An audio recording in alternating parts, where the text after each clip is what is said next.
Welcome to Table for One. I'm the narrator, and in today's video, I'll be doing a solo playthrough of Sleeping Gods. This is a continuation of my solo playthrough through the Sleeping Gods campaign. Check out my Sleeping Gods playlist to start from the beginning, but this is Season 1, Episode 3. Let's get rolling.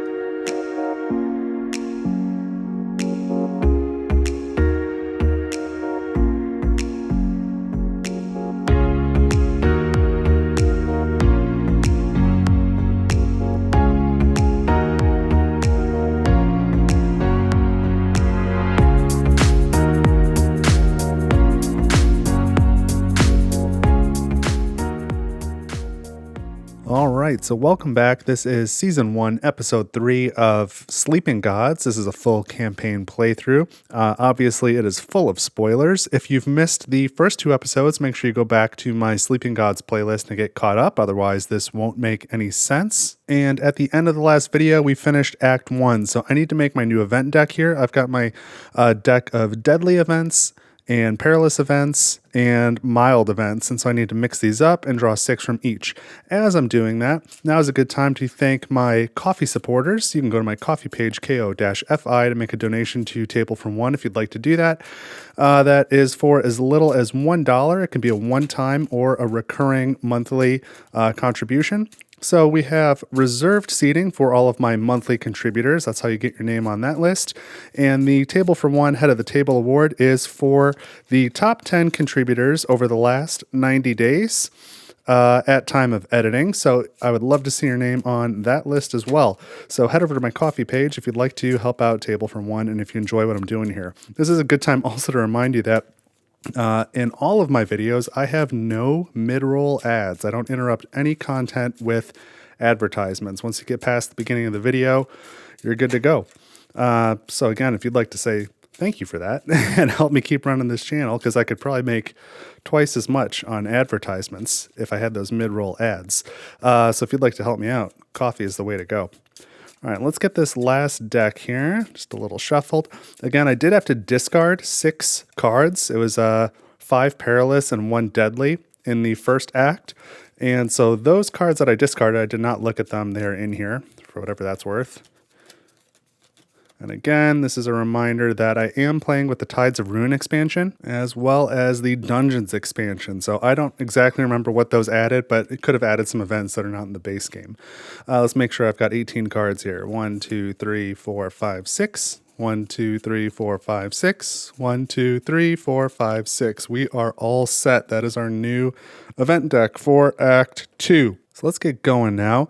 Let's see. I don't have any abilities because we just finished the first act, so those all got discarded. So I've got 3 level up cards, one on Audrey, which allows extra travel, one on Gregory, which allows extra healing when we go to sickbay, and one on Laurent, which gains us an extra command token when we go to the bridge. And it looks like everybody is still pretty beat up, and I don't have any coins. I have not really recovered from I don't know, the first bit of my journey here. Or I guess that's not accurate. I fully recovered and then I got beat up again.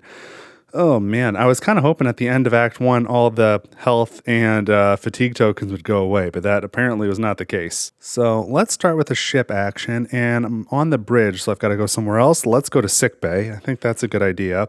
And with Gregory's ability, I can heal 2 health when I go to sickbay now. And so we're going to go with Mac and Captain Sophie, since they're reliable for me. These are folks that I use frequently. Let's get our 3 command tokens now. And so I've got 3 command tokens. I'll keep them here.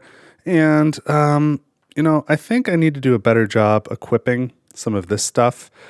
Just to be able to discard them with weapons, and I don't know, just in general, I think it's probably good to have things equipped. Though I would like to equip lower numbers. We got a couple 4 here, so I'd rather the 4s go back in the deck. I'd like to equip 1s and 2s. Let's see. I think I also need to do a better job using Gloria to draw these cards and then get them equipped. I've only got so much command. So I don't know. Let's draw our 1 card from our ship action. See what that does for us. This gets us a 5. So I need to immediately discard back down to 3. So I'm going to discard this one. And that's the end of our ship action. So before I draw an event, I'm going to place a command token on Gloria and draw 2 more cards. Oh, we got a 1. It's upside down, and a 2. All right, this is what I'm talking about. Now I need to discard down to 3 cards. So I'm going to discard these 2 4s, put them back into the deck. Now I've got a 1, a 2, and a 3 here, and I should probably try to equip them. I've got 2 command. Let's spend 1 command to equip this number 2 card. Alert, so it's got 1 perception. Discard this equipped card to give this crew member +1 accuracy. So let's put this on Captain Odessa. So she's got a little perception now, which is good. She's got 2 perception in case we need it. Her accuracy is low compared to her high damage, so I frequently rely on her to do a lot of damage and then miss because her accuracy is low. So this gives me another ability to do a better hit. And if we happen to not need the accuracy, I can discard this equipped perception ability to do 1 extra damage with her rifle. So that seems like a good idea. I probably need to be doing more things like that as I go. But now it's time to draw the first event of the day. And we have Impossible Current. It says, wind and sea carry the ship to a faraway place. You must move the ship 4 distance. You may not move the ship to a region you've already entered in this same movement. So you can't move the ship back and forth between regions. So you can't go like 1, 2, 3, 4. You just have to move the ship 4 distance. And so I was really hoping to go east. So I'm just going to go ahead and move east for the first movement. We're going to go this way. So we're going to turn to page 4 and enter here. So 1. Now, where do I want to go from here? This is interesting. There are 2 different ports here, and they both have markets as well. I've got 3 more movement, and they are mandatory. I could go 1, 2, 3. I don't really like that because I end in the middle of nowhere. I have to go through a hazard. Or I can go 1, 2, 3. I still go through a hazard, but at least I end near a port and a market. Now, what am I going to do with that port and market? I have no idea. I don't have any coins. But if I end here, there's also 2 places to explore, and that's pretty good. And I also want to point out that marked here on my Wandering Sea map here, I've put a red box around location 104, which is right here, and that is to indicate that there is a dungeon there. I am using the Dungeons expansion. So if we explore location 104, I can either I can choose to turn to that exploration in the book, go to 104 in the book and do whatever it says, or I can go to whichever dungeon is listed with 104, and I think I would like to do that today. So I've got to do 3 more movement. 1, 2, 3. We did pass through this hazard, so I assume that still applies. So we've got to do a strength test of 5. Otherwise, we take 2 ship damage. Ooh, I really don't want 2 ship damage. That's a lot. I have lost the nice card that I had equipped that lets me repair the ship just by spending command. So 2 more damage is going to mess me up, I think. We've got 4 damage as it is. But having lost all my ability cards, I don't have any strength cards equipped. So the most any one character is going to give me is 1 strength if I include them in a test. I do have 1 command token left. I could use Nightmare Gloves, and that'll give me a lot of strength. So I don't know. Let's just draw, see what happens. We get a 6. Okay, we got lucky. So we passed that test. We don't need to take the ship damage. Our movement has ended. We can discard this Impossible Current event card. So now I can start taking some turns, and I'm going to explore. I will also note, since we're at a port, we do not have any XP. We've spent all our XP at this point. I think on Laurent was the last one we leveled up at the end of last turn. So we've got 0 XP. So I don't really have anything to do with the port because I don't have money. I've got 2 artifacts, which could be worth a few coins. And not going to lie, going to the inn does not seem like such a bad proposition. But I think what I'll do is I'll explore Blood Rock and I'll explore whatever 57 is here. On the next turn, I'll probably go to the bridge, get all of my command tokens off, gain 3 command tokens with Laurent's level up card there. And then with the tokens I have, I can use this Alzarian cookbook and do some healing that way. And in fact, if I use the cookbook to do flapjacks, I've got two vegetables. I don't have any meat. I was thinking I could do flapjacks and do grilled fish and get 6 health and remove 6 fatigue, and that would be very good. But okay, anyway, I'm going to explore Blood Rock, and I'll probably explore 57 this turn. And then depending on how that goes, I expect I'll take the bridge action. We'll see what the event does. And then maybe I'll go to port if I think it makes sense. Otherwise, I'll probably proceed down this way and try and get into that dungeon. Although this looks pretty cool. This looks like a downed airplane here. I wonder if it would be fun to just stop and explore at 189 before heading down there just to see what that's about. There is some other, there's a lot of stuff to explore here. Maybe we might make a couple loops around here. I don't know, because I haven't really done anything on this page before. But all right, enough planning. Let's go explore, and let's start with Blood Rock. I want to start at the port. That seems like a good place to begin. So let's see if the good people of Blood Rock can give me some direction here. First, it says, if keyword poison, then we turn to another section. We don't have keyword poison. We have pink, maneuver, and freighter. So we will continue on to Blood Rock. In the village of Blood Rock, surrounded by red cliffs, a swarm of whitewashed huts scatters across the sandstone. At the dock, a Lucran trader loads his triceratops with bundles of spices and grain. All right, so we're just, I guess, going to accept that, that he's loading up a triceratops. We're not going to stop on that at all, okay? So we've entered the desert village of Blood Rock. We have 4 options here. The last option is always just return to the ship. The other 3 options are we can visit the cantina. That'll cost us 1 coin. We can explore the cliffs. That has a perception test of 5, and if we fail, we gain a fatigue. That's not too bad.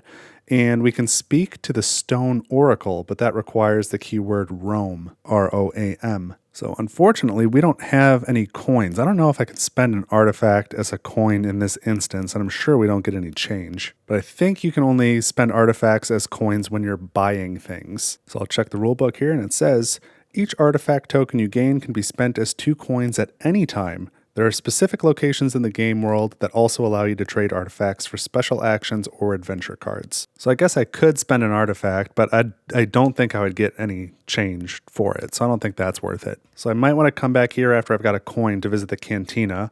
So really the only other option is to explore the cliffs. That's a perception test of 5. So yeah, let's go ahead and do that. Let's do a perception test of 5, and I'll add a fatigue token to Captain Odessa, who has 2 perceptions. So we only need to draw a 3 or higher. So let's draw fate. We draw, that figures, we draw a 2, and it's got a perception on it. Jeez, you don't need to rub it in like that. And that wasn't very smart, because now I failed the test, and the penalty for failure is gaining a fatigue token. I should have just not fatigued, hoped to draw a 5, and if I fail, I get a fatigue anyway. But in doing it this way, now I gain 2 fatigue tokens. It's got to go to the participant. So that made no sense. That was not a smart way to do that. But anyway, we're exploring the cliffs. It just fatigued us a little. Let's see what else happens. But clearly, I am not fit to be the captain of this ship. All right, let's see. The stone along the shore arches up like a tidal wave on the sand.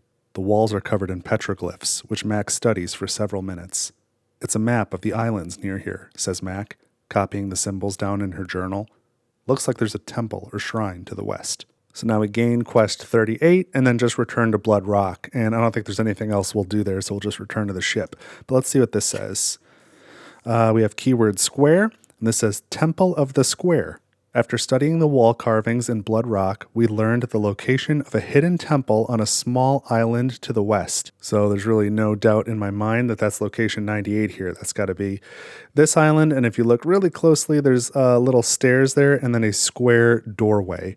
So that might be something we want to check out while we're on this map page at some point. I don't think it's urgent though. I still think for the time being I'm much more interested in going to this dungeon. So we've got one more action this turn. I'm going to explore again. I really wish I had that ability card that I had previously where every time I explore I get a command. That would be helpful right now. And I keep an eye out for that one. But we're going to explore for my second action. We're going to go to location 57. And this begins with, if keyword supplies turn to 57.1. That is not a keyword that we have, so we will continue.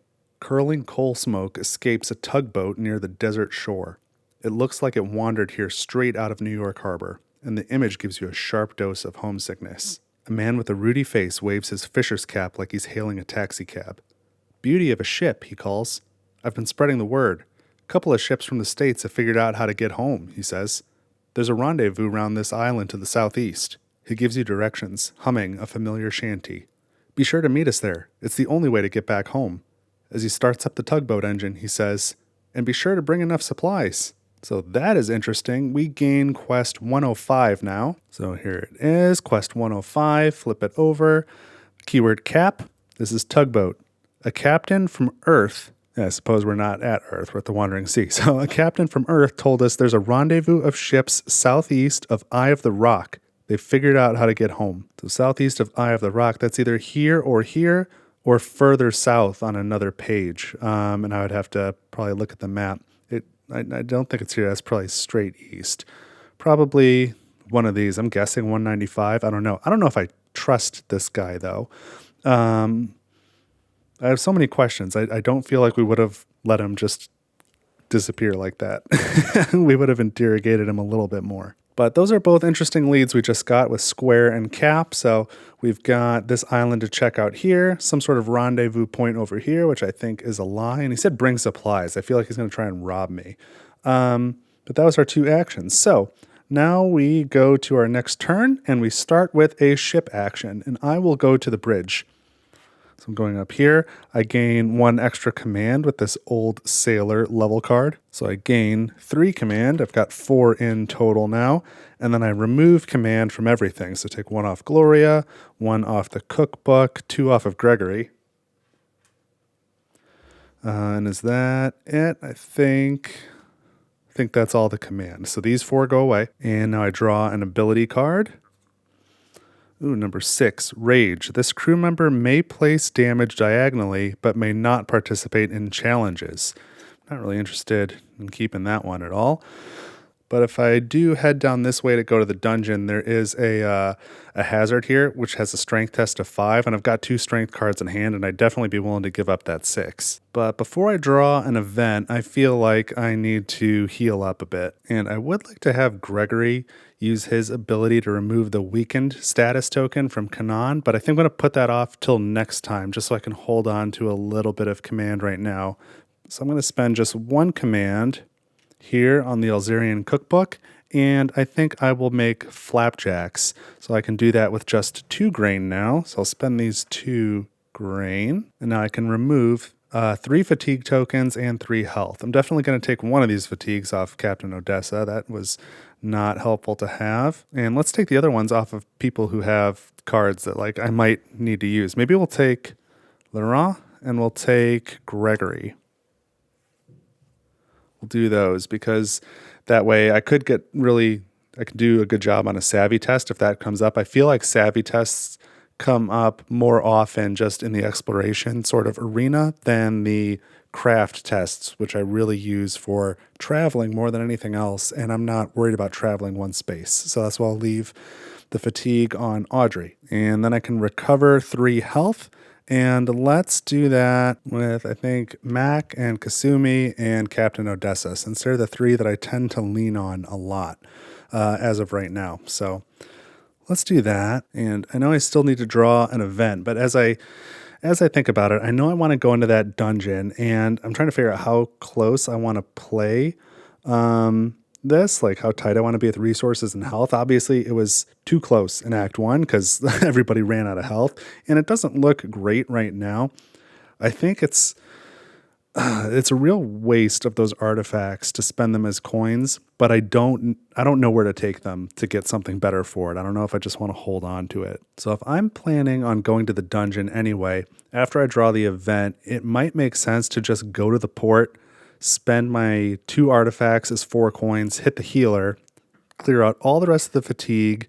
Nearly everyone will be at full health, so we'll have 1 on Marco, 1 damage on Kasumi, 2 on Laurent, 2 on Kanan, and then I can spend 2 more command with Gregory to remove the weaken from Kanan, and then I'll be in pretty good shape to come down here and hit that dungeon, and that might be the play. And so if I do that, then my turn will be port action and move, and then I'll go to the ship again before going to the dungeon. So I guess I'd go to sick bay, take another health probably off Kasumi, and then either Laurent or Kanan.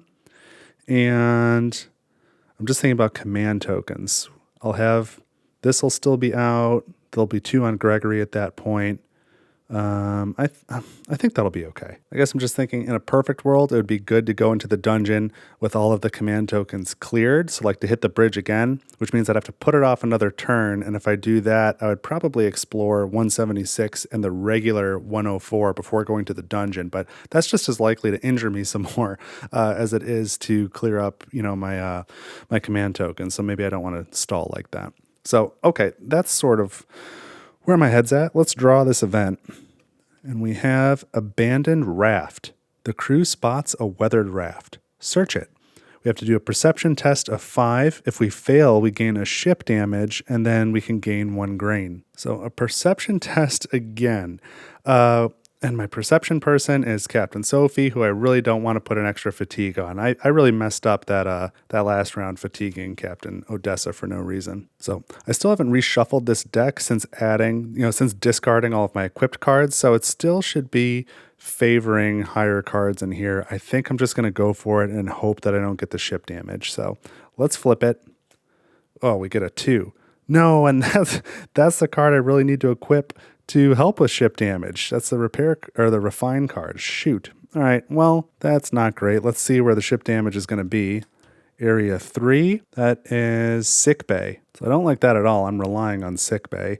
I guess when I do my port action, I can spend this material to fix one part of my ship, probably sick bay again. So, okay, that's it for this. We do gain a grain. And I know this is just a random event, but it makes me feel like, I just talked to that guy who said, bring supplies, meet down here. And then it's kind of creepy to see this abandoned raft with grain in it. Definitely gives me the feel that that guy is trying to dupe me. But all right, first action, we're going to port. And we're going to spend my 2 artifacts to use the inn. So there go those. I'm very sad. Those are hard to get, and I know that they're very valuable. But every character now has a fatigue token removed. 1, 2, 3, 4, 5, 6 fatigue tokens. So that is very helpful. And each character recovers 2 health. So 2 for Kanan, 2 for Kasumi, 2 for the captain, 2 for Laurent, 2 for Mac, 2 for Marco, 2 for Raphael. That is looking much better. Look at all that health and fatigue.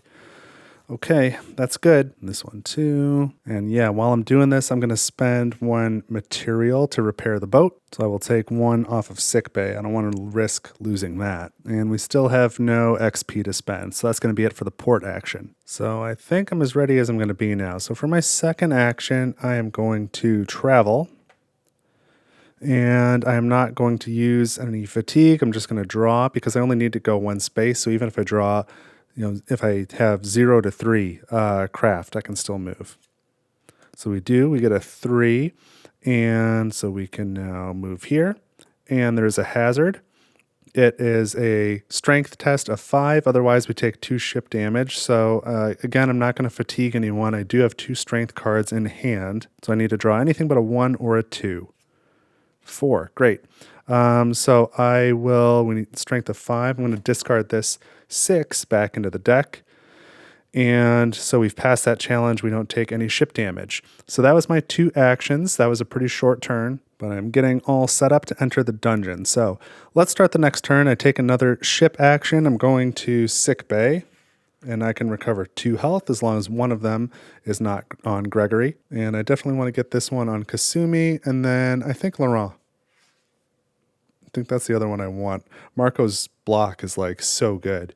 I'm more likely to use Marco, and he's probably not going to take any hits. I would really like to, I keep saying this, I want to level up Kanan and get him to be one of my top fighters. But to do that, I'm going to need a lot of XP that I don't have right now. So I also gain 3 command now. It's 1, 2, 3. So I'm at 6 command, and I draw an ability card. So we get a 5. Tinkering, craft symbol. When you use the galley, repair 1 ship damage. That's not bad. I've got some ship damage to repair. When you go there, you can discard one of these ability cards from hand to remove a fatigue, which is nice. But I kind of want to keep bouncing between the bridge and sickbay if I can. It is good to have a third option, but I don't think this is something I'll equip, and I don't want to take a 5 out of the deck. So I think I'll just leave it there. I don't think there's anything else I want to do before I draw the event. But I've got a good pile of command tokens now. So let's draw the event. Here, we'll put this dice back here. Okay, draw an event, and it is Lookout Tower. A narrow tower sits atop a rocky spire in the ocean. So we can climb the tower or leave the tower. If we leave, there's no effect. If we climb the tower, it says, draw the top 5 search tokens and rearrange them how you like. Then draw Fate. If Fate is a 1 or a 2, gain 1 frightened. So it's saying draw the 5 search tokens, put them in the order you want, and then return them to the stack so you know what's coming up. So that could be a way to get some free stuff with some search actions, but I don't really want to risk gaining a frightened, even though I think the risk is kind of low. You know what? Let's do it. It might be good to know what those search tokens are. Give us some incentive to go there and get some supplies, because we can certainly use some. So, all right, we'll go for it. So we've got 1, 2, 3, 4, and 5. And let's see what these look like. This one has a ship damage, so I want to put it on the bottom. 2 vegetables, vegetable and a meat, a vegetable and a grain, a coin, or 2 materials. I think I want the coin on top. A vegetable and a meat is good because then I can use grilled fish without having to use the cookbook. Then probably 2 vegetables. That's 2 more uses of grilled fish with the cookbook, and that is more.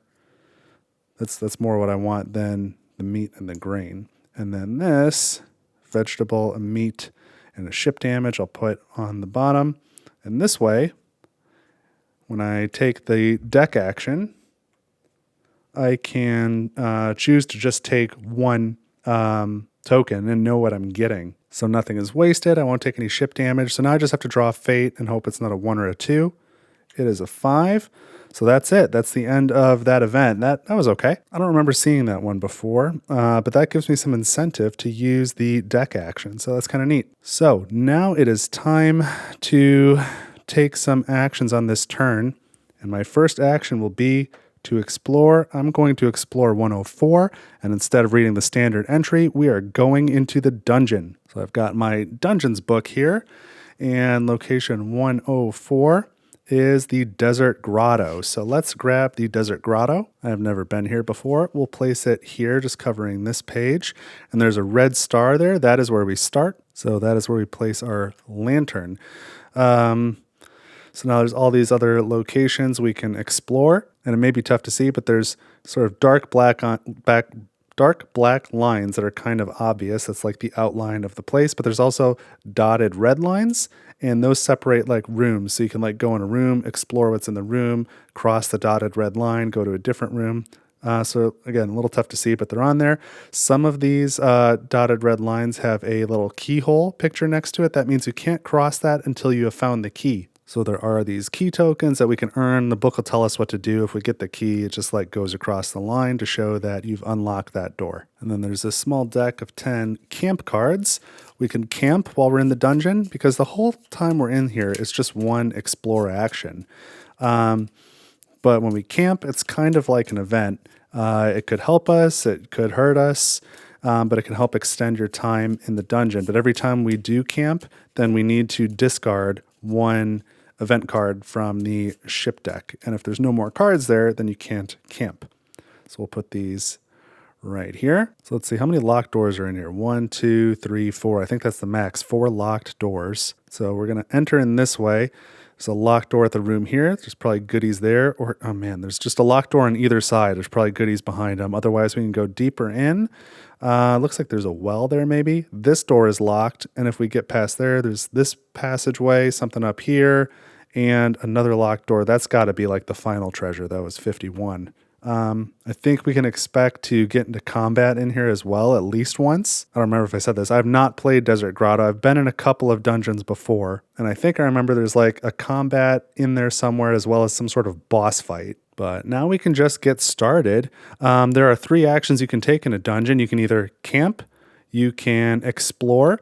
And when you explore, you just read the next, you read the number out of the book, just like the normal explore action, and you can move, which just means to cross over a red dotted line so long as it's unlocked. And if you're playing multiplayer, you take any 3 actions, then the next person takes actions. But since this is solo, I'm just going to keep going. Move, explore, or camp. And I keep doing that until I want to leave. And when I want to leave, I've got to get back to an area with a red star, which at least on this one is only the place where he enters. There's no other exit that I see. So we will start by exploring. Let's find out what's going on here at location 4. So this says if we have Explorer token A or F, turn to 4.1. If we have Explorer token C, turn to 4.2. That's interesting. We have no tokens, so let's continue. A pile of filthy rags lies near the large doorway built into the rocks. As you approach, they move, revealing a man's hooded head. Dead black eyes gaze at you from sunken sockets. Please, my name is Tornat, a healer, once lived in this cavern. He was said to possess a relic that could cure any illness. I've been like this for centuries. I can barely walk, yet I always wake to another cursed sunrise. Take me inside, and I'll share my knowledge of this place. Mac leans over and whispers, "That's not a name. It just means dead grass." So this is interesting, just the way that it's written here. It says, please, my name is Tornat, which apparently means dead grass. A net. It says N-E ... hack, healer, once lived in this cavern. So the hack, I take it to mean like a hack and cough, not like he's emphasizing the word hack. But this N-E ... like what was he going to say? It makes me think of like maybe a necromancer or something. So I think we need to be wary. But we have 2 options. We can take Tornat inside with us, or we can leave him be. And I don't trust him, but I don't want to leave him, somebody that I don't trust, at the entrance where I can't see him, where he's going to like lock me in or something. So I definitely think he's trouble, but we're going to take him with us. So we turn to the next section and it says, "We'll help you." Audrey hauls the man to his feet and he leans heavily on her arm. "You remind me of my grandfather," Audrey tells him as you head inside. So we gain Explore Token A, and it says Continue Exploring, which is kind of the same as Return to the Ship. So we have Explore Token A. Maybe I'll keep that over here. Dungeons makes a lot more use of these Explore tokens than the base game did. So we can continue exploring. There's nothing else to do out here. We could explore Location 4 again. And you know what? Sure, let's do it. Like, there's no action economy we have to be worried about. So let's explore 4 again, just to demo how it works. So again, at the top it says, if you have Explore Token A or F, turn to 4.1, and we have A. So let's turn to that section. So now that we look at this area again, it says, you can still see the pile of refuse where the withered man once sat, but you see nothing else of interest. Continue exploring. So that's something I really like about this game, not just about dungeons, but Sleeping Gods in general, is that the world feels a bit alive. You know, it remembers what you've done and what you haven't done. And so if you accidentally, double back on your own spot and forget and you explore it again, the game knows and it'll give you something different. So that's kind of cool. So the next thing we're going to do is we're going to move. We're going to cross that red dotted line, go up these stairs into this cavern. There's a locked door on either side and location 42. And then we can continue moving into this section here. So we might as well explore 42, right? I do think a lot of these explorations just have a spider jump out and bite you or stuff like that. So there is reason to not explore every number. But then again, there are keys. We'd like to unlock these doors. Maybe I'll see how the rest of the dungeon goes, and maybe I'll explore that on the way out. Let's skip it for now, because that might be dangerous. So I'm just going to move from my next action, which takes us into this chamber. The lines are here and here. And in this chamber, there's one location 49. It looks like there's a couple of boulders here. And I think I've got more interest in these big boulders that look like specifically here, as opposed to these rocks that are just kind of sitting on the floor. Like, I feel like that's where something's going to jump out and bite me, versus this looks like it has maybe more significance. So let's check out 49. Let's explore that. So this says, 2 unusually shaped boulders make up the eastern wall of the room. They remind you of 2 faces looking in opposite directions. If Explore Token A, turn to 49.1. So we do have Explore Token A. So this is part of the reason I wanted to bring this guy with, so that as we see stuff, he can maybe give us a little bit more context. So we turn to the next section and it says, I don't know what these rocks mean, but I know it has to do with the door in the next room, Tornat offers as you examine the boulders. And so now we just continue exploring. So, okay, let's go to the next room then. Let's go here. Now we can either go back here to 19. There's like this I don't know, dead end back there, or we can look down that well, which seems really interesting. I'm certain I'm going to do that. And then there's a lock here. So this is probably, I would guess the key for that lock is here. Let's go back there, and then we'll come back and go to the well. So we're going to go back in this corner, go to 19. Because again, it just seems like obvious to look down the well, so I'm sure we're going to do that. Let's see what's going on here. It's probably a trap. If you have Explore Token G, turn somewhere else. It's unavailable if you have Explore Token H. None of that applies to us. So it says, you find several corpses at the end of a cavern. Rusted mining equipment is strewn about, and the wall is etched in strange graffiti depicting eyes at the bottom of a well. Ooh, that's interesting. So now we gain 1 coin, 1 materials, 1 bomb, and Explore Token H. Yes, please. So let's start. Here's 1 coin, 1 material, and here's Explore Token H, which I'm sure does nothing except prevent us from just going to 19 over and over again to get a coin and a material and a bomb. But yeah, Dungeons comes with new items. And so these items, you just put them in your inventory and you can use them in the dungeon, or you can take them with you out of the dungeon, use them whenever. So we found a bomb, and this says deal 2 damage. So that's really cool. I'll just keep it here with the other dungeon stuff for now. I'll probably use it in the dungeon. I bet we'll need it at some point, but dealing 2 damage would be great. So, okay, graffiti about eyes in the bottom of the well. I don't know that I want to look down that well, but I don't have a key to get there. So the only other thing I can do besides look down the well is go back here to 42. So maybe we do that. Let's put off that well because I don't like the corpses with the graffiti of eyes down the well. Let's walk back. We just move, come back to 42. Let's see what that gets us. So this is unavailable if we have Explore Token B. We do not. It reads then, a large natural cavern opens before you. A few large boulders stand like islands in a sea of sand. So those were obviously boulders to me. I guess those are boulders too. I thought they were smaller rocks. So we have only 2 options here. We can try to move the boulders with a strength test of 5, or we can say that sounds like a waste of time and continue exploring. And if we fail the strength test, we lose 3 health and gain a weakened. And I don't want to be weakened. That's a pain. I've got enough command for Gregory to heal 1 weakened, but I'd rather use it on Kanan and not like get another weakened and then have him do 2 things. And I've just got to imagine something in here is going to bite me and give me a venom. But yeah, I guess we'll do the strength test of 5. Who am I going to commit? I think let's commit Marco. He's got strength, and I do have 1 here, so that's 2 if I need it. So I need to draw a 3 or higher. So let's draw.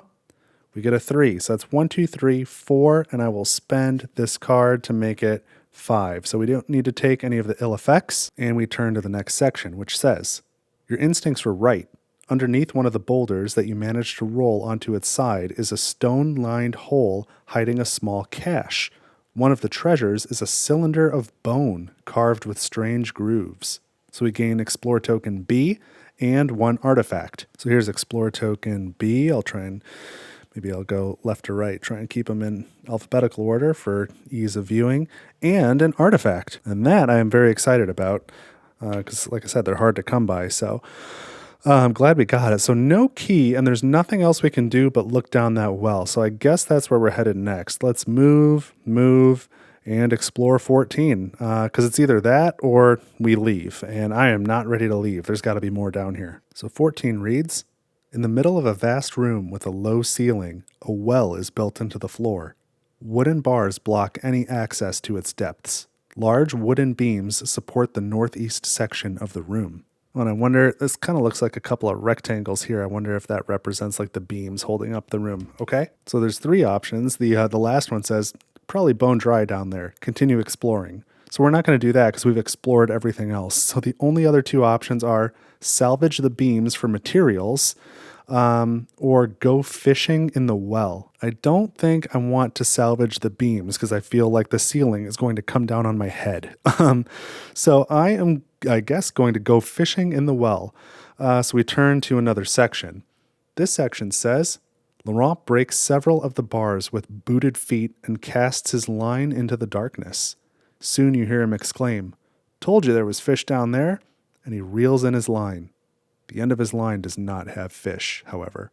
Oh, and we're going into combat. Okay. So we need cards 14, 15, and 16. Not entirely surprising, but I do think I want our traveling companion to join in the combat. He can take his lumps too if he's going to be following us around. So we shuffle these up and lay them down in a random order. It's hard to shuffle small number of cards, but here we go. 16, 15, 14. All right, Infested Eye. I think we've seen this previously. A Flying Eye and a Burning Eye. Jeez. So they're all flying.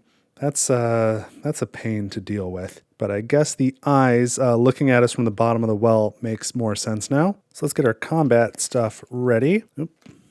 And we can move these camp cards. Haven't needed those yet. Might camp after the battle. We'll see. And let's see here. Here's all the synergy tokens. Here's our blocks. I should probably use this bomb. I definitely see a case for using it in the top right corner of Burning Eye here to get rid of that, what is that? Weakened. That weakened token as well as the 3 damage. That would be nice to cover.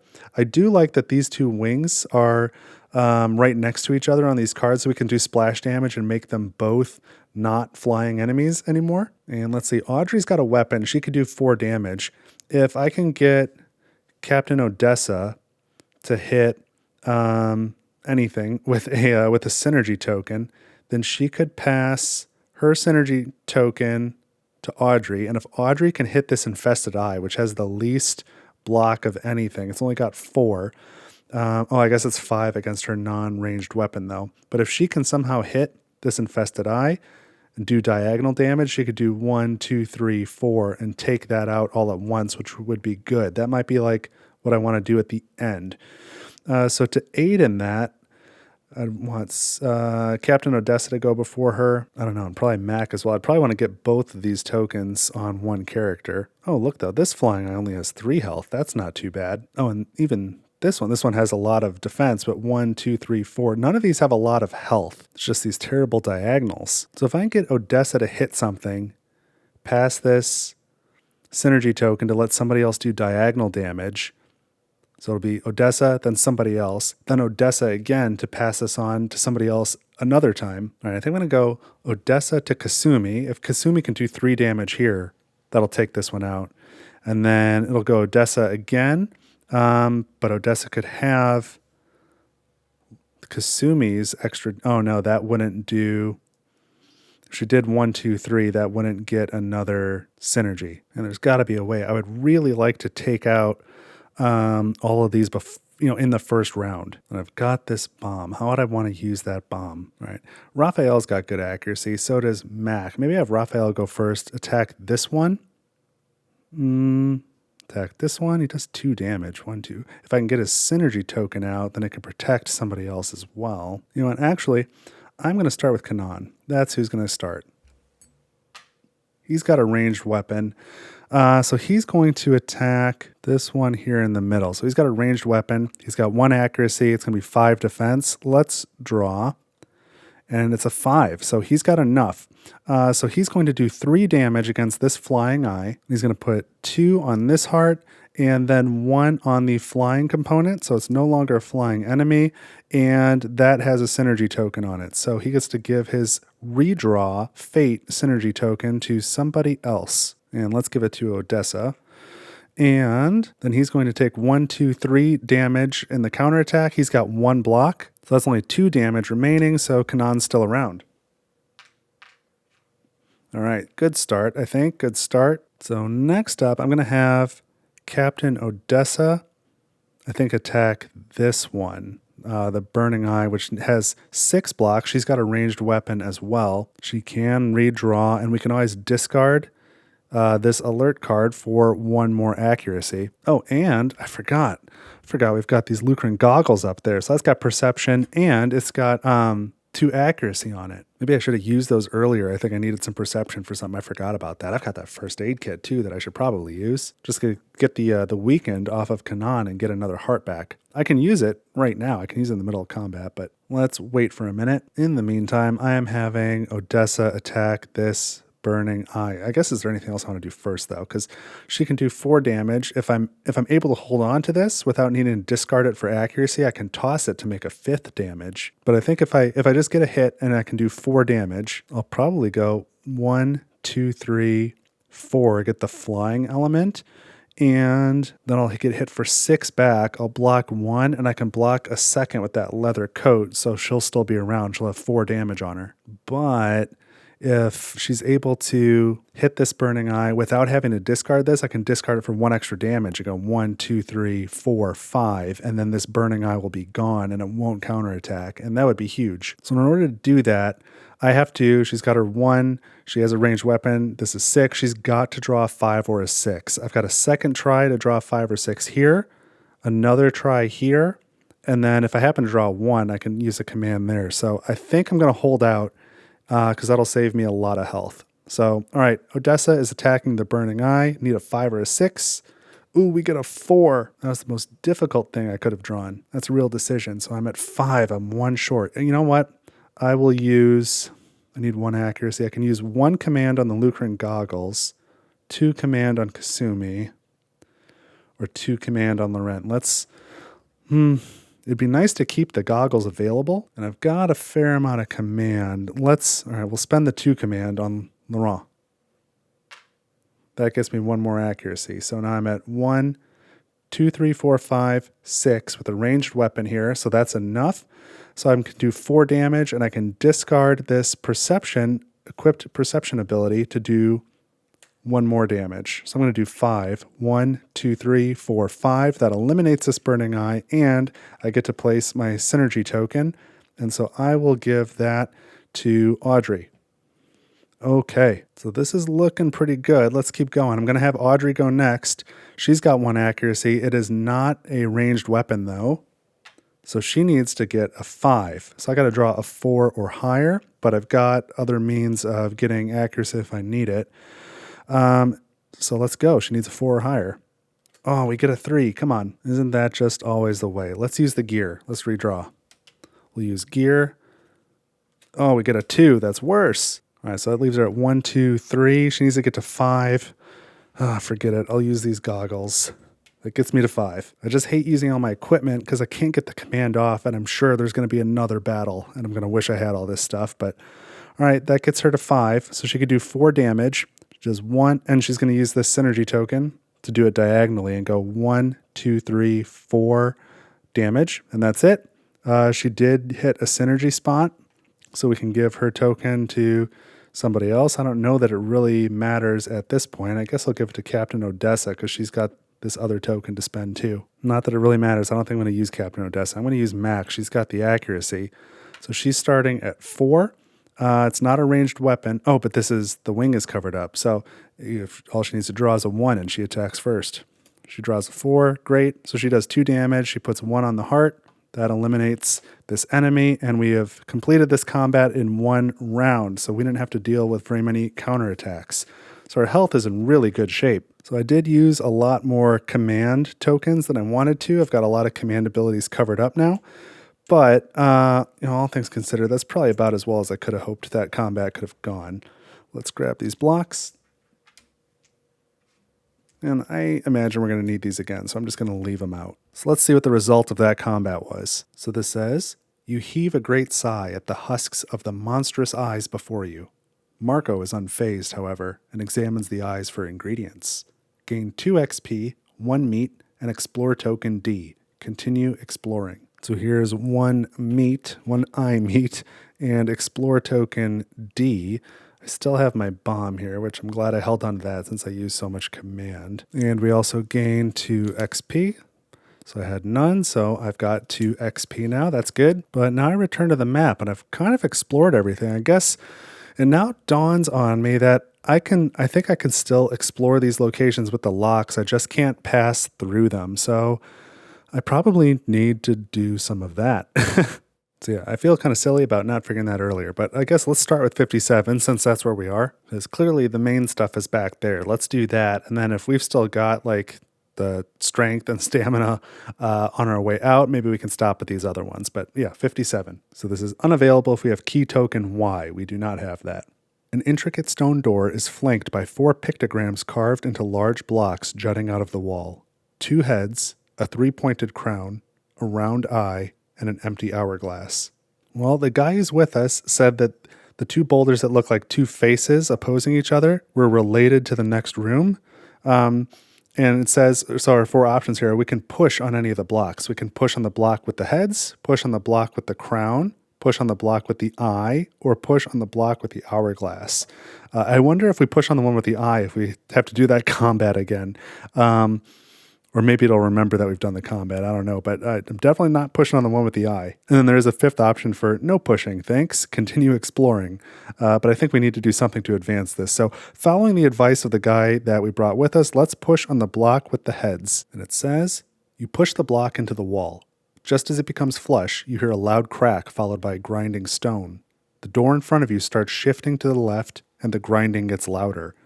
Once it is about halfway open, it stops altogether, but you can still get by.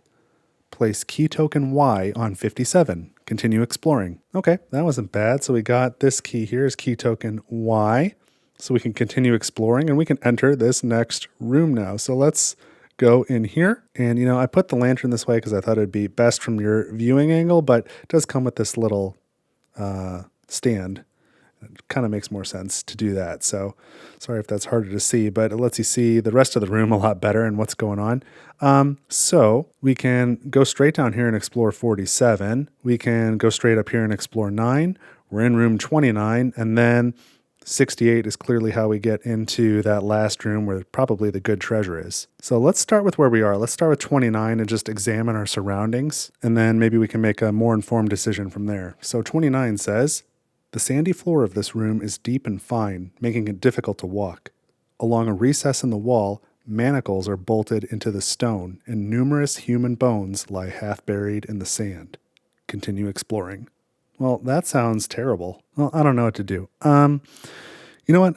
Let's just do 68. Whatever we're looking for is probably in there. Let's see what that's about. And we can always explore other stuff on our way back. So I'm going to explore 68, that locked door. So this says unavailable if you have gained or lost key token Z. We haven't done anything with Z yet, so let's continue. Ahead of you is a floor-to-ceiling wall of bricks. 2 of the bricks are missing, and through the empty spaces, you see another wall, also made of bricks, directly behind the first. Clearly, there's no way to break through. So we have a few options here. Place some bones in the empty spaces, place your hands in the empty spaces, or it's a double thick brick wall. Let's go. Well, let's put some bones in there. That seems the least risky to me. So when we do that, it says, you place some of the bones scattered about the room into the holes. You stand back expectantly. After a brief moment, the bones catch fire, then turn to sand, which pours out onto the already sandy floor. Continue exploring. Well, that doesn't really make me want to put my hands in there, but all the other options are continue exploring, and I would like to get through that door. Clearly, there's something cool. So we can explore 68 again. It says unavailable if you have gained or lost key token Z. That's not the case. So we can keep trying, and let's go ahead and place our hands in the empty holes between the bricks and see what that does. As you examine the wall looking for clues, you absent-mindedly place your hands into the holes. You immediately regret it, as you feel like you stuck them in an angry beehive. You quickly recoil and examine your hands, which seem a bit pale, but otherwise unharmed. When you look back at the wall, there are no longer missing bricks. The sand beneath your feet begins to shift and flow towards the wall. The floor of the cavern lowers considerably, revealing that the wall was the top of an archway leading to the room behind. So lose 1 health, place key token Z on 68, and gain Explorer token E. So okay, here's Explorer token E. I don't feel like after the bones caught on fire, I would have put my hands in there. But I guess I did, because I really wanted to get back there. I probably ordered somebody else to do it. So I need to take 1 damage. And again, Marco doesn't attack much. He's got a lot of block, even if he does attack. So we'll give it to Marco. So Odessa put the bones in there, and they caught on fire and turned into sand. And then she's like, Marco, put your hands in there. And he did it. And so he got a little injured, but the door's open now. Got key token Z. So we can go through it. Let's go through and check out 51. This is probably the big baddie if I had to guess. So this says, a small room is exposed beyond the archway. Atop the sandy floor rests a large rectangular stone with 6 square holes carved into it. You peer into the holes and can see a gold coin at the bottom of each hole. So the two options are take the coins or no way those coins are even real. Continue exploring. So we came this far, let's grab those coins. So now it says you gingerly reach in to grab one of the coins. As you do, you experience the same stinging sensation you felt before. Only your unbridled greed overcomes the pain, motivating you to keep collecting each one. Lose 3 health, ouch, but gain 6 coins, and 1 weakened. Lose key token Z, move lantern token to 29. Continue exploring. Oh, that's very interesting. So it kicks me back out to here, and I lose this key token. I can't go back in there again. All right. What else do I get? -3 health. I'm not doing that to Marco again. Let's put that on Raphael since he's got so much health. And a weakened token. Who am I going to weaken? Somebody with not a lot of abilities that will use fatigue. I guess I'm going to put this on Marco because he's already got 1 fatigue. I'm unlikely to use him again. And it's just 1 strength, 1 cunning. He doesn't have a lot that I might use. But then most importantly, due to my unbridled greed, I gain 6 coins. Yes, that I need. So I'm up to 7 coins. That is very good. Now, before I do anything else, I've got 2 command tokens. I was wondering about using the first aid kit and maybe getting a weakened off of probably Kanan and a health back from him as well, because he's been beat up for too long. But I can also use a command token to do a recipe. I've got, 2 vegetables, 1 meat, and 1 grain. So I could do either spicy gumbo or grilled fish. That'll get me 3 health in either case. I don't have a low morale to remove, and I have not used 3 fatigue tokens. In fact, that's the only one.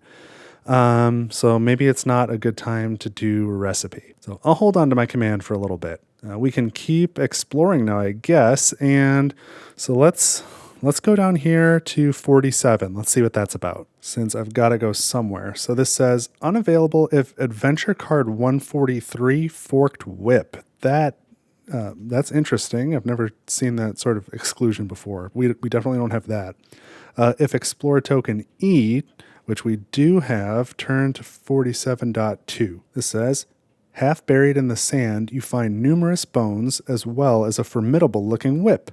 Gain 1 lucky bones and adventure card 143. Neat. So I think when we were at 68 and we cleared all the sand out of the room, that made the sand disappear from here as well and just unburied some of this stuff for us. So the lucky bones is another item from dungeons, and we can spend this to redraw a fate. That is really cool. And we get adventure card 143, which is the forked whip. That is awesome. So we just got a free weapon. It has 2 accuracy, 2 damage, plus you can discard equipped perception to do more damage. Oh, may place damage diagonally, 1 defense, and it's ranged. That is wild to me. So the stats 2, 2, 1. Who would that benefit the most? And it looks like Gregory, because his stats are 2, 2, 0. So his stats would only go up. So basically he'd be getting 1 block, which he doesn't have at all now, and he would have a ranged weapon now instead of, what is he using now? He's got a knife. So he's the only one whose stats wouldn't go down. So he's the one getting this forked whip. So let's equip it.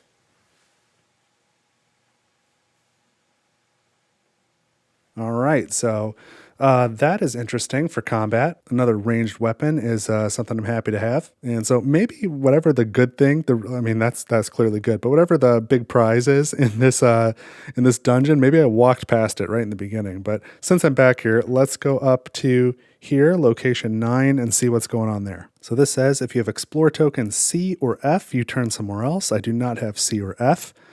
So we just continue to read. Several tables full of strange objects, jars, papers, bones, books, and more, line the walls of the room. A skeleton covered in rags mutters to itself as it looks around the tables. You watch the skeleton curiously, but only emptiness stares back. The skull turns back to the tables as if you never entered. If you have Explorer Token A, turn to 9.1, which we do. A means we brought this guy with us at the beginning, so this is going to give us some more information. So that turned out to be I think a good idea. Although, who knows? Maybe he's going to turn around and attack us now. Let's see. Let's see what 9.1 says. Tornat pushes past you and grabs the skeleton by its shoulders. Please, where is it? The skeleton pushes him to the ground and speaks, not bothering to look up from the refuse on the table. Begone, cursed thief. Tornat brushes himself off and turns back to you. That's him, the healer. Make him tell you where it is. So we can talk to the skeleton, examine the tables for items of value, or leave the skeleton to its work. So we've only gotten one side of the story so far. Let's talk to the skeleton. That's kind of neat. So let's turn to that passage. Who are you? What are you doing here? You interrogate the skeleton with all the questions you can think of, but it continues to ignore you. So we can still examine the tables, we can leave, or it says, no one ignores the captain. Attack! I don't think I'm going to do that. Let's check the tables for items of value. You start to pick up and rifle through the contents of the tables. Do not touch that which you do not understand, blood spirit. More skeletons rise out of the sand behind you as the first skeleton speaks. Oh, so now we are going into combat. Okay, so we've got our combat cards here. 17, 18, and 37. 17 and 8. Is that the eyes again? I hope I'm not doing the eyes again. Although I've got a new ranged weapon. Let's see. Skeletal Hunter, Knight Luvrik, and Skeletal Warrior. The Warrior in particular doesn't seem too bad. I can do that with 4. I can do that with 4. This one, that's a lot of damage. 3, 4, 5, 6, 7, 8, 9, 10. All right, we have found our big baddie. So yeah, that is a ton of damage. You know what I probably want to do before doing any combat is probably use this bomb. Deal 2 damage. And I'm going to throw it right at this Knight Luvrik, and I'm going to cover this 2 damage spot and this 2 damage spot. Because that would be devastating. So now if I can get somebody to do 3 damage, they can cover that 2 damage spot and then this 2 health. And then this guy's only doing 4 damage in total, much more manageable, and that's a synergy space as well. So my 3 damage people are either Kasumi or Kanan. And then, the accuracy for Audrey and for Captain Odessa is pretty low. But they each can do enough damage to take out either of these guys on the side all at once. And I think that would be worth doing. Although, you know what? This guy's a little easier to hit. I could have Mac hit this guy probably with no problem. Yeah, with no problem. Guaranteed hit. Could do 2 damage here and then splash damage here. And that'll still get her a synergy token, which she could pass along to allow somebody else to have more accuracy. That's a pretty good start. So she'll take 3 damage. There's no block for it, but just looking at my command tokens, that seems like a decent idea. The other thing I can do is I could use that bloodstone. I would take 1 injury, but I could cover up 1 damage anywhere. So yeah, I'm going to start with Mac.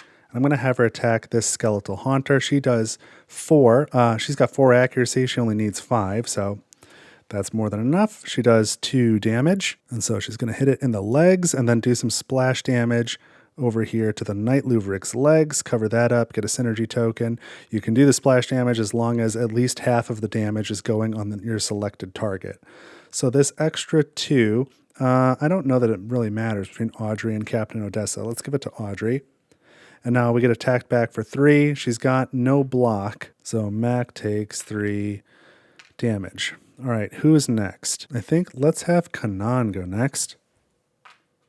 He's got 1 accuracy, but he can do 3 damage. And it would be great to get this synergy token too. So with his 3 damage, he's going to go over here for the Skeletal Haunter, I think. Or, yeah, no, we'll stick to that plan. All right, Kanan is attacking here. He needs to draw a 4 or higher. That is kind of a lot. Yeah, we'll see what happens. Well, I guess if he misses, yeah, I can cover up that morale and still get the synergy. It's better than nothing. He draws a 2. So yeah, that's only 3, not high enough. So he's going to take 1, 2, 3 damage. He can only take 1 more. So that stinks. Kanan's out. And the other 2 damage has to get dealt elsewhere. Sorry, Marco, you're like my new guy now. I'm trying to help out Kanan, but all right, Marco takes that damage. But Kanan still gets to counterattack for 1. He will put it here on the low morale, I think, and gain the synergy token and give that to Captain Odessa, I guess. And that was my first 2 attacks, so I've got 2 more. I probably want to use Audrey and Odessa. Then again, I don't want to have all of 3 of these guys still around for the counterattack phase. I wish I had 1 more command so I can get 1 more shot off. So looks like I'm going to be stuck facing this guy for 1 more round. I think I'm going to focus on taking these 2 guys out. So I'm going to start with Audrey attacking the one on the left. That's the one I want to get rid of more. So she needs to get to 5 defense. She's got 1, and then she can spend this synergy token for 2 more. So let's see what happens. She draws a 3, so that gets her up to 4. Oh, man. So I will have to spend the token. That gets her up to 6. She does 4 damage now. 1, 2, 3, and I guess we could put the other one there. But this enemy is cleared. She did get a synergy token, and I'll pass that to Odessa, who can now do a lot of damage. And she could clear this enemy like pretty easily, but there would be some wasted effort there.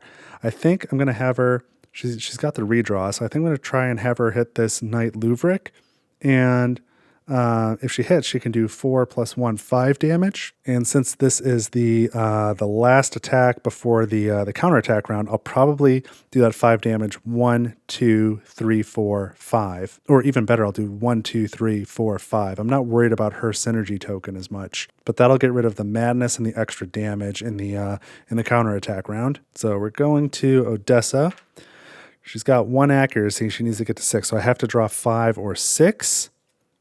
Ooh, and we drew a 5, so I didn't have to use that, so I can hold on to that. That's nice. So she's got enough. She's going to do 4, spend this synergy token, 5 damage, 1, 2, 3, 4, and 5. So nobody's going to get madness. The counterattack now is only at 3. She blocks 1. She'll take 2 hits. So that's pretty manageable. Now it is the end of the round, so the enemy's counterattack. There are no end of round abilities, so that's good. So we're going to take 1 attack for 3 and 1 for 2. So 3 and 2, I need another, and maybe one of those too. So I think let's put the 3 on Audrey. And the 2 I'll put on Laurent. And I don't want to put on Gregory because he can't heal himself with sick bay, so I hate to cover him up. And that's it. Now we can get our cubes and go again. Okay, so I think let's take it easy. Let's start with Odessa and see if she could just take out this skeletal warrior, because she does 4 damage. That's kind of an awkward number here with the 2, 1, 2. It's a lot easier to just go 1, 2, 3, 4. So let's have Odessa attack this skeletal warrior. She needs to draw at least a 4. She gets a 2. Let's spend this command token and hope we get a 4. Another 2. No. Do I dare use these lucky bones to draw another time? I don't think so, because this guy's got even more defense. So she's going to get attacked for 2, but she blocks 1. So she only takes 1 hit. Counterattacks 1. Not great. But she can put that on this heart here. And so now this guy can just get taken out with a single hit of 2. So I think... Mac's got a great shot at doing that. She'll for sure do that. I'm going to have Mac attack this skeletal warrior. She's got 4 accuracy. She only needs to get to 5. Yeah, I could have used that a second ago. More than enough. So she does 2 damage here. That'll cover that synergy token as well as clear the skeletal warrior. So she's going to give her token to, I think Kasumi. And now let's have Raphael attack. So we want to do 2 damage, but they're going to take a hit afterwards. And he can survive the hit, and Mac can't. So Raphael's going to attack the Knight Luvrik. He's got 3 accuracy. He needs to draw at least a 3. He gets a 3. Okay. So he gets to do 2 damage. We'll put it there to get his synergy token. Right here, pass that to Kasumi as well. He takes 3 damage back. He's already got 3. He's got no block. So he is at 6. He's got 1 health left. And now the final attack will be from Kasumi onto the Knight Luvrik. She's got 2 accuracy. She's got to draw at least a 4. Oh, but she's got the synergy token, so she only needs to draw a 2. She gets a 5. That's plenty. So she doesn't even need that accuracy or the defense. She does 3 damage. 1, 2, 3. This guy is taken out. And the combat is over. So I can put these cards away, and we're pretty beat up again, but we made it. And we'll put away this combat stuff. A couple of tokens, and let's find out what happens next. Because we're going to get some stuff, and I'm sure that this guy who's hanging out with us is going to have something to say about it. So the combat is over. The booklet says, the mostly destroyed contents of the tables mix with the now fractured bones littering the room. But you do find a bracelet of black stones around a former skeleton's wrist. If you have Explorer Token A, turn to 9.6. Yeah, I knew this guy would have something to say. That must be it. Give it to me, cries Tornat, his voice cracking in desperation as he lunges toward you. So we can either let him have it, or we can say finders keepers. And I think he helped us out along the way. He really didn't do anything that I was afraid of. So let's let him have the bracelet since we don't have to fight him. He's just lunging for us. So let's see what that does. You offer him the bracelet, and he snatches it from you. He places it around his wrist and holds up his withered hand.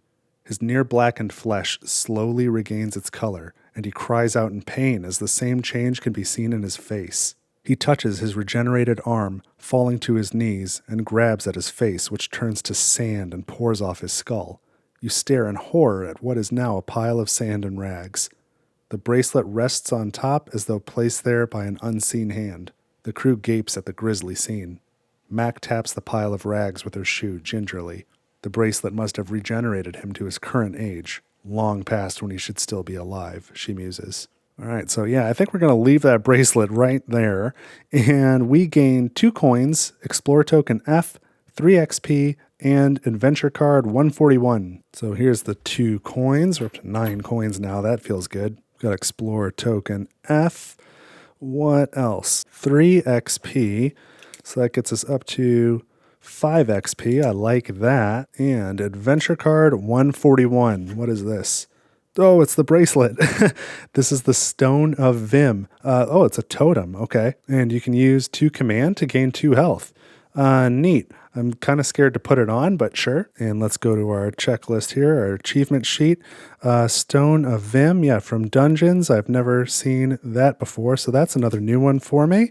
Set this off to the side. So I'm tracking my new to me totems for this playthrough. This is the Stone of Vim. All right, so new totem. That's cool. Now we continue exploring. So what are we going to do now? So we've already done all this stuff. We've been up there, been here. The only things I haven't done are these 2 areas. So I'm going to walk for a bit. Walk. And now it's just a question of, do I want to try going up there or down here, or do I want to say this is good? Or maybe I should take a camp action just to do it. I mean, I've taken a lot of damage, and I think that could help me. So let's camp just to see what that's all about, since we haven't even done it yet. So I'm going to draw a camp card, and that means we discard one of these. I'm not going to look at it. I'll just put it back in the event deck, and let's see if this does something cool. This is holes are for fishing. Laurent has managed to find another puddle. He's probably going to catch another massive 4-incher. Draw fate. If 1 to 2, lose a health. If 3 to 5, gain a meat. And if 6, gain 2 meat. Okay. 5. We gain a meat. All right. Thanks for all the fish. What's next? Return 2 or 3 used command tokens to the supply. For either a 1 to 2 player game or 3 to 4 player game. So return 2 used command tokens to the supply, then gain that same amount of command. Oh, that's nice. So 2 command. Let's do the cookbook and the Lucran goggles, and then gain that command. Nice. That's great. And then we may build a fire. Pay 1 materials to remove 2 fatigue. I've only got 1 fatigue, so I don't know if I want to do that. If you do, you may also pay any number of food tokens to restore 2 health per token. No, I don't think I'm going to do that. So that was the camp card. That was kind of neat, though. I do have a lot of food tokens and a lot of health damage, but I think I'd be better off just doing a recipe. But I'd hate to do the recipe without getting the fatigue portion of it. So let's, we're going to explore. Let's go to 21 and just see if maybe there's a test and I can use some fatigue before using a recipe. So we're at 21. Unavailable if you have gained or lost key token W. We have not done that yet.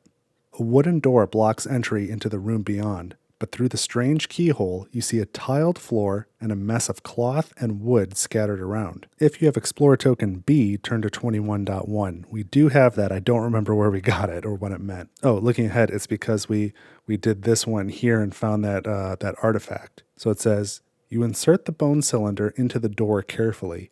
As you twist it, the grooves guide it deeper into the keyhole until eventually it's almost flush with the door, which now swings open. Place key token W on 21 and continue exploring. Well, okay. Didn't use a test, so let's just go in there and do 35. It looks like someone used to sleep here, but hasn't been back in a very long time. You find a clay jar underneath a tattered cloth. Gain dried herbs, lose key token W, move lantern token to 42, and continue exploring. All right, so dried herbs, you can spend that to gain 2 command. And lose W, move this to here, continue exploring. And I think I'll go ahead and spend this now and just gain the 2 command. I can see waiting to do that if you had no command or not enough in your supply, but I might as well grab it now. And I'm going to spend this 2 command right away on Gregory to finally remove this weakened token from Kanan. And so all that's left now is this part down here, 32 and 53. And I could finish it off, but you know what? I think it's kind of fun to leave a little bit to explore the next time. So you don't have to like it, but I am going to move down to here to this red star, and I'm going to leave the dungeon. Now, when you do this, you're supposed to keep track of what tokens do you have, what keys have been removed, what might be on the map. So I'm going to do that off to the side. I'll just write all that stuff down, and then I'll clean this up, and we will be back at the ship with another action on this turn. So that was the Desert Grotto. Let's keep going. Okay, so I am set up now to continue. I have left the dungeon. We are back on the Manticore. That was one explore action. We have another explore action or other action we can take, but I think I'm going to explore. But before we explore, I'm going to use a command token on First Aid Kit. And so I can remove a weakened, and there's one on Marco, so I want to get rid of that. And I can heal 1 health. And I'm going to do that for Kanan to bring him back. So let's replace this.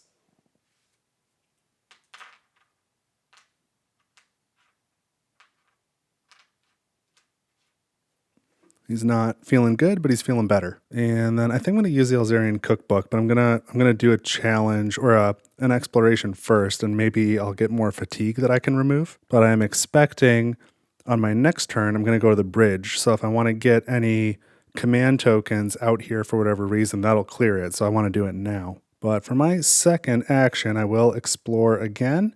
And I want to go to 104, but go to the other 104, the one that's not a dungeon, just out of curiosity to see what was there before the dungeon was added. Because in the rules, you do have the option to go to either the regular numbered location entry in the storybook or the dungeon. They're both valid. So we're going to 104, and it says, a solitary hut sits near the shore. A fisherman's home, perhaps? Inside, piles of sand rest on a broken table and overturned chairs. A yellow skeleton lies in the corner, holding a tattered, homemade doll. That is pretty freaky.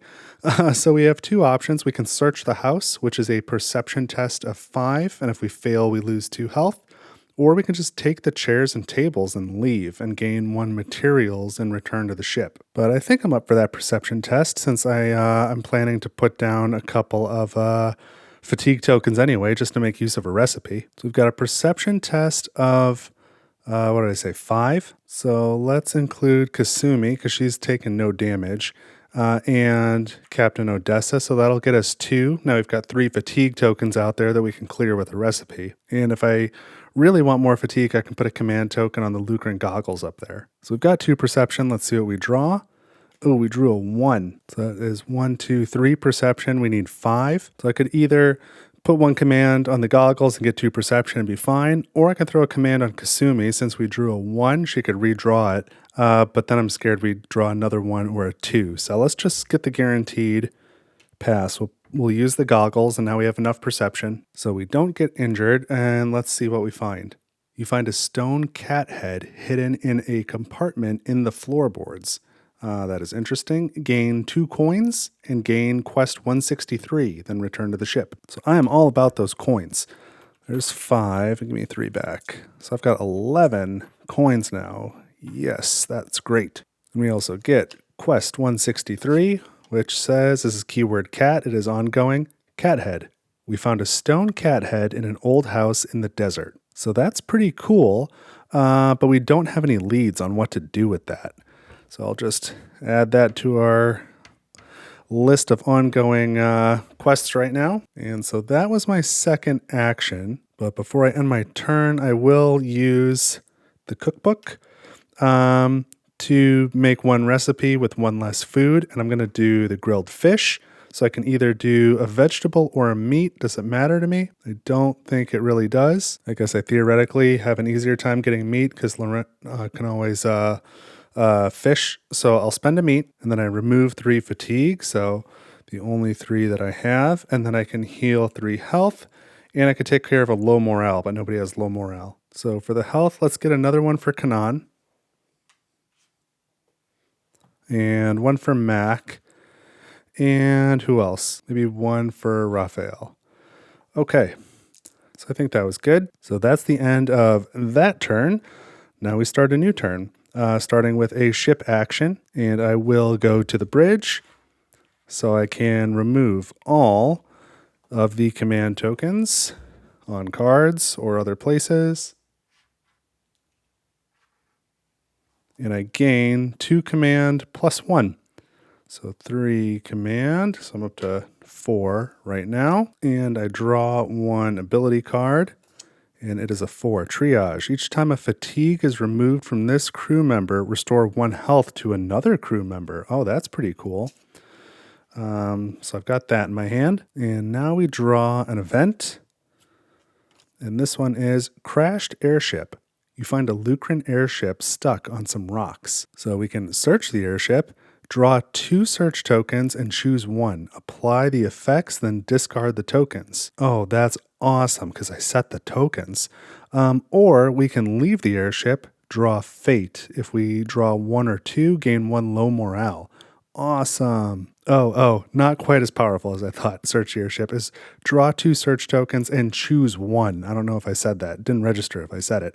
Only choose 1 of them and then apply the effects and then discard the tokens. So I know the one on top was either a coin or materials and I wanted the coin.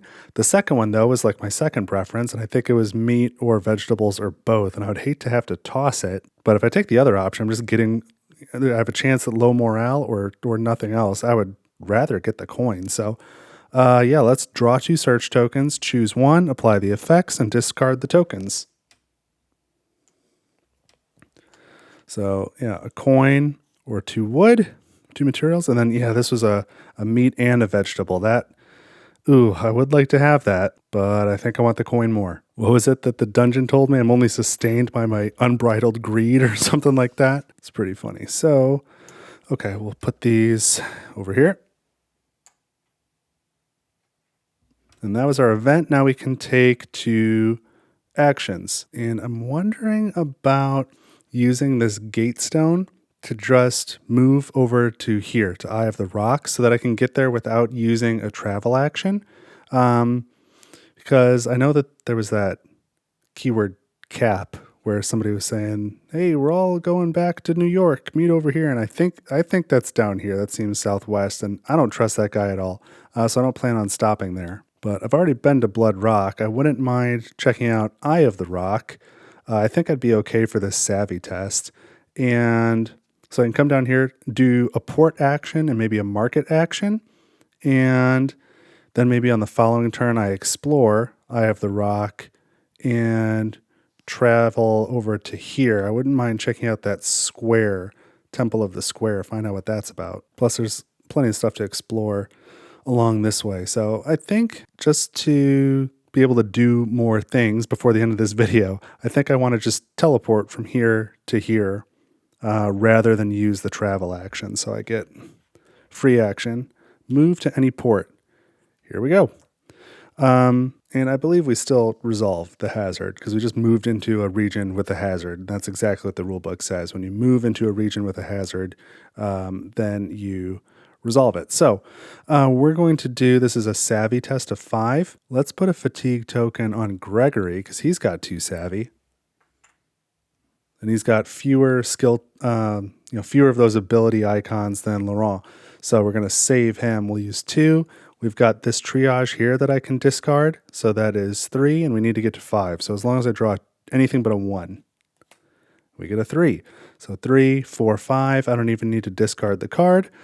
We pass the challenge. So now I can still take 2 actions. And you know what I think I'll do? I think I'll take the market action and then the port action, because depending on what I do at the market, if I have 4 coins left over, then I'll go to the inn. But if I spend all my coins, then I won't go to the inn. But I won't know that till I've gone to the market. So let's hit the market again.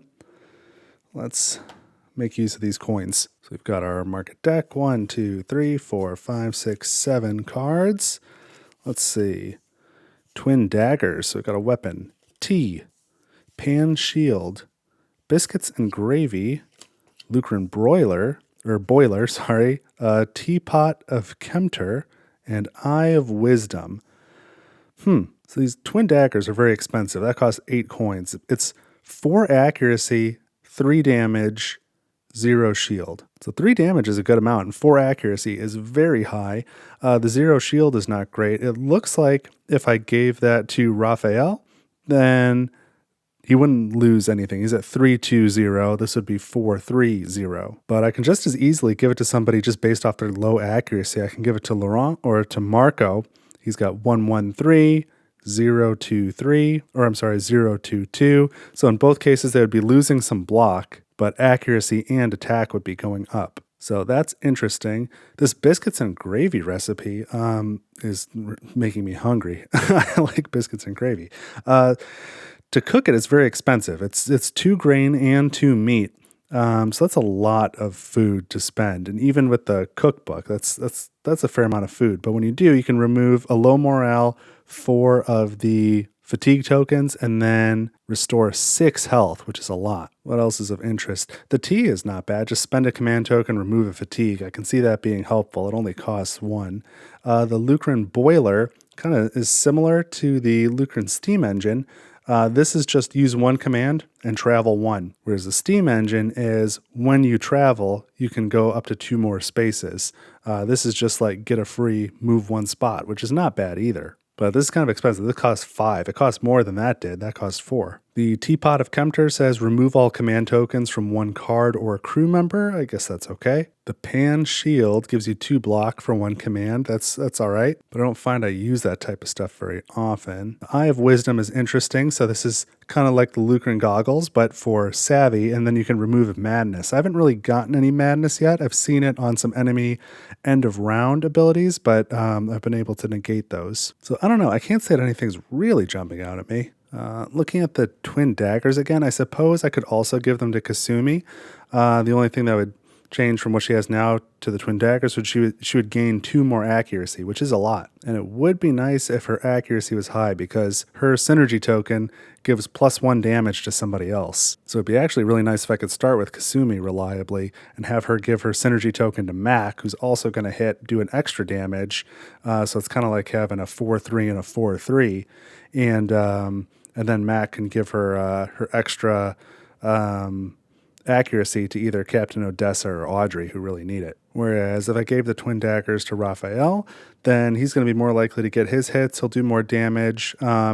He still won't be able to block anything, but then his synergy token I'll more reliably get out, which is 2 block. Which again, it would be good to either give that to Mac or Kasumi, who don't have any block anyway. They could certainly use it. Ooh, and I forgot I've got that artifact up there too, so that's worth a couple of coins. So I really have 14 coins. So what I could do is I could get the twin daggers and the pan shield and have 4 coins left over to stay at the inn when I do the port action. So yeah, I think I will. I think these 2 things pair together well. This 0 block weapon with this 2 block item. It just makes me want to prioritize even more Captain Odessa's level card where she gains command at the start of combat, because without the command in the combat, what good is the pan shield? But that costs 6 XP. I only have 5 right now, and I wanted to go spend the 5 for Marco's level up. So I think I'm going to stick to that plan. And then I've got a 6 for Captain Odessa and a 7 for Kanan. And I don't know, next time I'm near a port, I'll just get whichever one I can afford, I suppose. But yeah, for now, 8, 9, 10. We're going to buy these two. So give me 10 coins. And the rest of these I will shuffle, put on the bottom of the deck. I do feel like I'm doing more combat this playthrough than I typically do. I've been more aggressive about combat, I suppose. So I'm going after weapons and blocking stuff more. So again, I'll rearrange this stuff next time. But for now, I'll take this weapon, and who did I say I'm going to equip it to? I think I'm going to put this on Kasumi rather than Raphael, even though he gets some benefits too. That'd be total accuracy is going to go up more. My options for accuracy are better. So Kasumi now has the twin daggers. Pretty cool. And now I will take the port action. And I will start by going to the inn. So that's going to cost me 2 coins and an artifact, which is worth 2 coins. So that's, 4 coins. Although I'm questioning, I would be kicking myself if I explored Eye of the Rock and I can like sell that artifact for like 10 coins. Probably unlikely, but let's not do the port action. Let's explore. I'll just do the port. That's not explore. This one is, and I'll do the port action on the next turn. But let's check out Eye of the Rock first. And if I'd been really thinking about it, I probably would have done this before I went to the market. But let's check it out. This is location 90. The booklet says if you have keyword poison, you're going to turn somewhere else. We do not have keyword poison, so we continue to Eye of the Rock. The pier juts out of a cliffside covered in holes the size of houses, some blocked with sun-bleached plank doors or crooked shutters, others piled with stacks of crates. A woman in a straw hat calls out to you. I hope you haven't come empty-handed. She shifts her straw hat and looks you over for valuables. So our options are we can visit the trade office, pay 1 coin, visit the local scholar's house, pay 1 food, talk to the locals, or compare the square tablet with the markings on the walls. This requires keyword tablet, and it's a savvy test of 10. So a square tablet, I wonder if that has anything to do with the keyword square and this Temple of the Square. So maybe we are going to go do whatever we're going to do there, and then we need to bring it back here to Eye of the Rock. So that's good to know. But let's start with talking to the locals, because that doesn't cost anything. So that paragraph says, a gray-skinned hunter bends your ear. In a cave west of Pig Ribs, there's a statue of a headless cat. In its neck, there's a keyhole. I've been looking for that damned cat head ever since. Ooh, man, okay. That was lucky. Pig Ribs, I've been to before. Pig Ribs is a city or a port down here. So in a cave to the west of it, I believe he said, is a place for that cat head. That's really interesting. And we could use the gate stone to just jump over to Pig Ribs and take that cat head statue that we found and solve that. That would be awesome. So that's something I would definitely like to do. Okay, that was good. We're going to do that. We'll do the Pig Ribs adventure, and then I think we'll jump back over here later because I still want to explore more over here, and I haven't been down in this area at all yet. But yeah, that was a good find. What did he say? In a cave west of Pig Ribs. All right, we'll do that. So now we're back to Eye of the Rock. We can visit the trade office for a coin or the local scholar's house for a food. I don't want to visit the trade office for a coin because I don't know what that's going to lead to. And if it doesn't get me another coin back, which I don't think it's likely to do, then I won't have enough to go to the inn on my port action. So do I want to pay a food to the scholar? That will probably lead to another quest. And for now, I'm going to say no, because I've got this cat thing I want to do now. I still want to go here for Square, and I think Square will lead me back to Eye of the Rock, so I can just put that off. That's a couple of good things to do. Maybe after I do Square and come back, then I can start digging around for new quests. But I don't want to get pulled in too many other directions. So I guess that's going to be it. That was worth it for that information on the cat head, though. So that is going to be it for this turn. And now we start a new turn with the ship action. And I'm going to go right back to sickbay. And I gain 1 ability card. And then I'll have to discard 1. Perception, a 4. Let's get rid of tinkering, because that's a 5. We want that to get shuffled back in. And I gain 3 command. So here's 3 command. and I heal 1 damage plus 1 because of Gregory. So the second one just can't be on Gregory, but he's not injured. And I'm planning on going to the inn. So anybody with just 2 injuries, I want to leave it alone because that's going to heal anyway. So let's heal Raphael because he's still got 5 damage. That's a lot. And we don't want to get anyone below 2 because that doesn't make sense. So I'm going to the inn. But let me look at it in terms of how many hits does everyone have left. 2, 2, 2, 2, 3, 1, and 3. So from that perspective, Marco needs the help the most. But man, I just never use him for attacking. I don't know. I haven't really used him for challenges either. Although I think I'm going to level him up in a minute. And that is going to be with this one. So he's going to have 2 strength. So he might be my strength guy. So yeah, we'll go ahead and do one more for Marco. And that was it for the ship action. Let's draw an event. This will be my last event for this video. We have abandoned canoe. The crew spots a lone canoe. And so we need to search it. It's a perception test of 6. If I'm going to the inn anyway, then I don't mind putting a fatigue on a few people. So who's got perception? 1 and 2, 3, 4, 5. There we go. So as long as I draw 1, we're good. 2, that'll do it. I can spend this perception though, and I want to get another 4 back into the deck. So I'm going to do it anyway, even though it's unnecessary. So I pass the test. I don't lose 3 health. I gain 1 vegetable. So that is very good. Glad to have the vegetable. There goes that event. And now I can take a couple of actions. I will start now with the port action, and I'm going to the inn. That will cost 4 coins. I'm spending 2 coins and an artifact. So each character heals 2 health and a fatigue.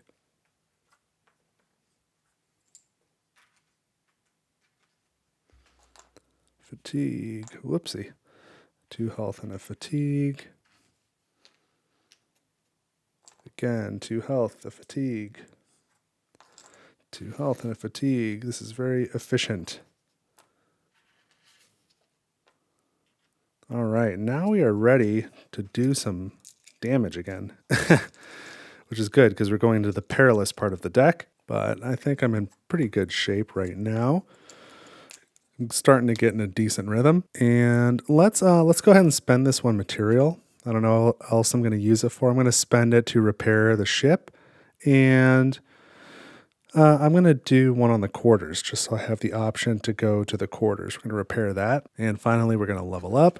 I have 5 experience. I'm going to level up Marco for 5 experience. 3, 4, 5. So I'm out of experience again, but I gain this card here, Baker. So this will give him 1 strength. And when any player cooks a recipe, restore 1 extra health. The any player part is more relevant for multiplayer games, but anytime I use a recipe, 1 extra health. So that's really good. So that was my port action. I think it went well.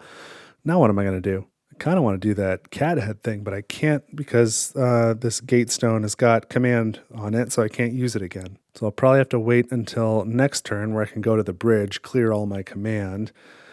So what might I want to do in the meantime? Maybe I'll just explore this location here, 82, depending on how it goes. Before the end of the turn, maybe I'll use the cookbook again and clear some fatigue and health. So we're going to explore location 82. So this says, if keyword eggshell, turn to 8211. We go somewhere else. We don't have eggshell, so we continue with a hot wind blows south from the desert.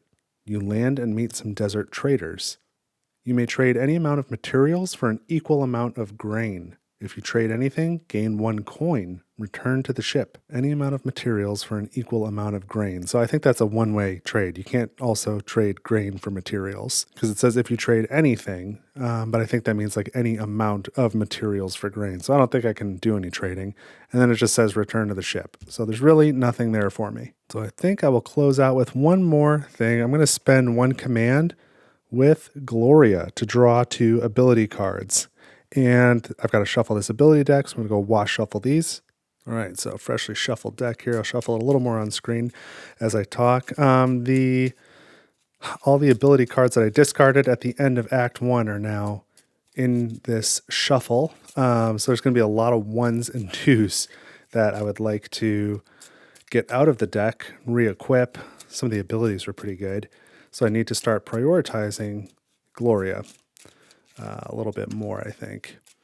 All right, that's shuffled. Draw 2 cards. I'll have to discard down, but we got a 5 Power Strike and a 6. Man, I would have liked those later. So we've got to discard something, and it's going to be this 6, just to keep that in the deck somewhere. So that's going to be it for this episode.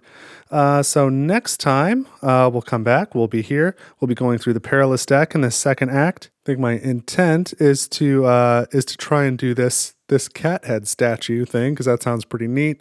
And then after that, come to this square, Temple of the Square, and see where that leads. So I feel hopeful. I think I've turned a corner. Things seem to be going a little bit better. I got another totem. That's nice. And 3 of my 4 totems are new to me, so that's always fun too. So hopefully I'll be back next Saturday with the next episode. We'll see how filming time goes. I think I'll certainly have to put this away and take it back out between now and then. So that's kind of its own fun thing. But anyway, I hope you had a great time watching. I hope you enjoyed the dungeon. For reference, there are 6 dungeons in that expansion. And the first time I played, I didn't go to any dungeons. My second playthrough, I went to 1, but not that one. I think this is my 3rd playthrough. So if memory serves me correctly, I've been to 2 of the 6 dungeons. Although maybe I've been to 3. Now I really don't remember. But that was kind of neat, something just a little bit different for this episode. So I hope you enjoyed that as well. As always, thank you for watching Table for One, and I will see you in the Wandering Sea next week. Take it easy.